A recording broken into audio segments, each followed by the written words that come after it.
ગોપાલગ્રામમાં માહિતી ખાતાના માર્ગદર્શન હેઠળ સ્વચ્છતાની માહિતી આપી અને લોક ડાયરાનું આયોજન। ધારી તાલુકાના ગોપાલ ગ્રામ ખાતે માહિતી ખાતાની સૂચના અને માર્ગદર્શન હેઠળ લોક જાગૃતિ કાર્યક્રમનું ભવ્ય આયોજન કરવામાં આવ્યું હતું।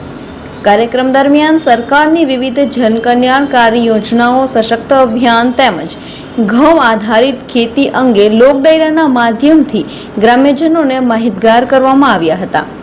આ પ્રસંગે જાણીતા કલાકાર બીનાબેન શુક્લ, લોક સાહિત્યકાર રમેશભાઈ જાદવ, લોક ગાયક હિતેશભાઈ ભટ્ટ તેમજ તબલાવાદક બાલાબાપુ અને બેન્જો માસ્ટર પ્રકાશભાઈ સહિતના કલાકારોએ લોક સાહિત્ય, સંતવાણી, રાસ ગરબા અને લોકગીતોની સુંદર રજૂઆત કરી હતી। કલાકારોની રજૂઆતથી સમગ્ર વાતાવરણ ભક્તિમય અને સાંસ્કૃતિક રંગે રંગાઈ ગયું હતું। કાર્યક્રમના આયોજન અને સંચાલનમાં ગામના સરપંચ હરેશભાઈ વાળા તેમજ ગ્રામ પંચાયતના તમામ સભ્યોએ મહત્વપૂર્ણ યોગદાન આપ્યું હતું।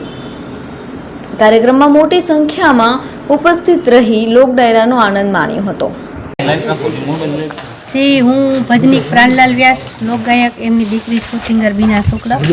અને આજે મારો માહિતી ખાતા અંતર્ગત અહીંયા ગોપાલ ગ્રામમાં કાર્યક્રમ હતો અને આ સ્કૂલમાં જે પ્રોગ્રામ હતો એના ગોપાલ ગ્રામના તમામ સભ્યો, સરપંચ સાહેબ અને દરેક વડીલો અને બધા સદસ્યોએ અમને ખૂબ સપોર્ટ કર્યો અને કાર્યક્રમ અમને બધી સગવડ કરી દીધી અને ખૂબ જ સહકાર આપ્યો અને બધાના લાગણીસભર, પ્રેમસભર બધાના સ્વભાવ એને અમને ખૂબ જ ગમ્યું છે।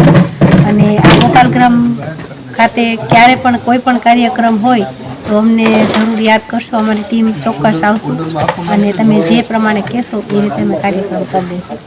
જય માતાજી।